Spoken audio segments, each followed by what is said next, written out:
As the prophet of esports, I rely on trustworthy and meaningful data every day. Data from our research partner, YouGov, offers the most complete view of esports fans and gamers in the world, providing context to who they are, what they think, the brands they buy, and things they do. YouGov's connected insights and research services inform strategy at every level. If you're a team, a brand, agency, or rights holder, you should be talking with YouGov. Their partners measure and maximize ROI and are telling compelling stories with data. Visit yougov.com/gaming-esports to learn more. Ty says COD is probably too big to fail. I think that's a hot take, right? But it's hard to disagree with that. Plus, if history tells us anything, taking a break can generate more nostalgia and further boost sales once a new game is launched. I'll put that sort of next to Stuart's comment here, which is, do you think the Battlefield result influenced the decision to delay any COD release in 2022? I think that's a very interesting question. Did Call of Duty, did Activision Blizzard and Microsoft look at that and go, maybe we should, hit the brakes, slow down, not put out a new COD every year? I mean, how much do you guys think one influenced the other here? I'm not sure I see the connection so much, because if anything, I think the decision to delay the COD release so at first, I guess it's a little confusing. They delayed the release, I think, in 23. So there will be a COD in 22, but not in 23. But to me, what drove that more than the Battlefield result was the Call of Duty result, which we know was very bad and underperformed. So I don't think they had to look and be like, oh, EA's game was bad, we should delay our, it's like, I think their own game was bad. Wouldn't it have been the opposite? Wouldn't they have looked at Battlefield and gone, hey, those guys took 3 years to make that, right? We should not wait 3 years. We'll keep putting them out every year, right? Because if we wait 3 years and it's terrible, well, we've lost, a lot of potential sales. There is some genius to the COD model, which is, I think, two things. One, you're kind of guaranteed this revenue stream every year, which is nice. And two, because it comes out every year, the player's expectation is actually quite low, right? Because everyone goes, well, it comes out every year. So it's not like you've been waiting 3 years and the build up and all the hype. And it's like, well, I'm going to get it. If I don't like this one, I'm going to get another one next year. And it's, no big deal.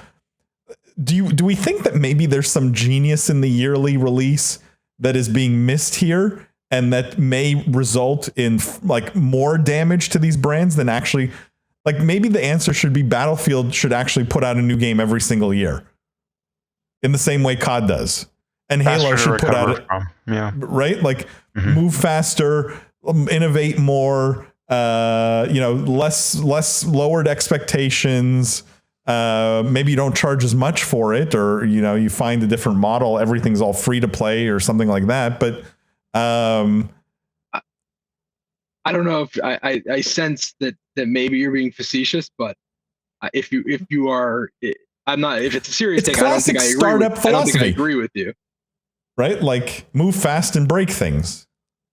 But it's like, inherently you're saying, like, deliver more of a worse product. So, like, people will expect less. Like, that's like something from Silicon Valley, the TV show kind of thing. No, but I'm being a little facetious, but I do think there's merit to this thought that, like, making players wait 9 years for a game, right? Or 5 years, or even 3 years for a game, creates maybe unrealistic expectations about how good that game is going to be.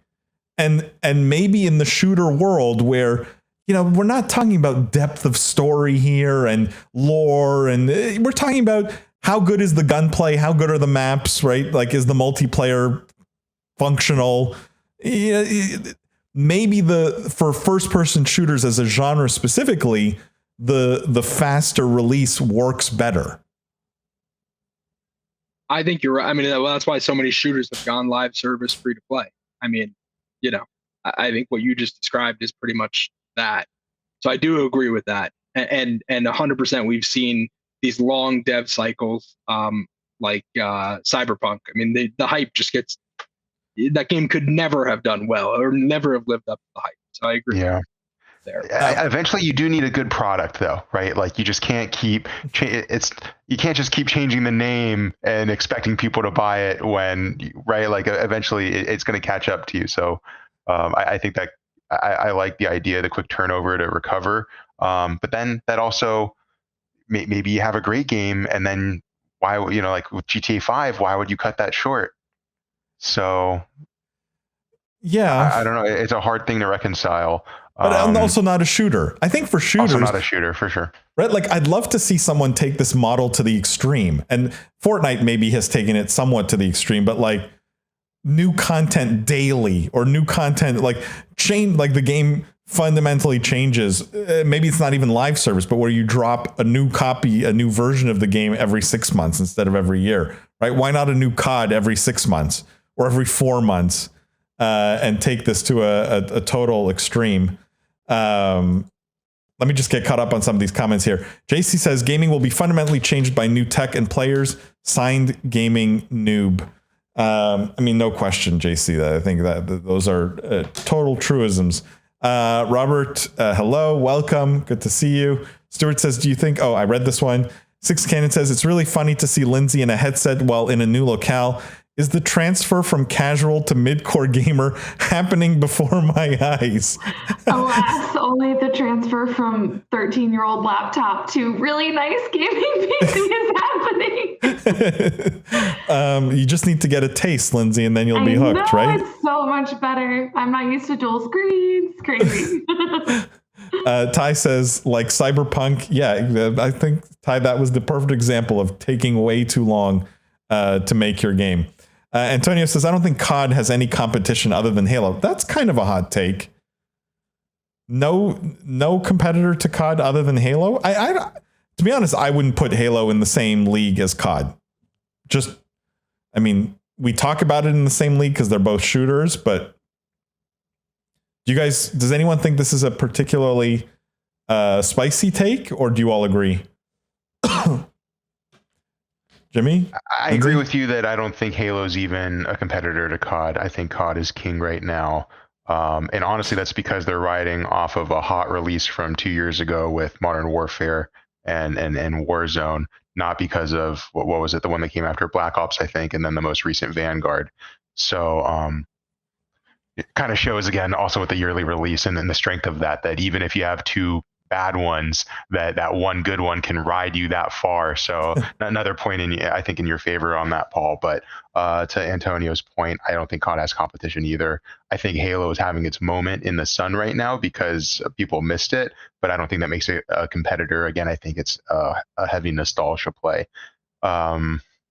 I just wish people liked it. I don't know why Apex isn't a top 2, top 3 right now. It's so good. It's the best FPS out right now. I think it kind of is. Is it like where do you think it sits in the pantheon?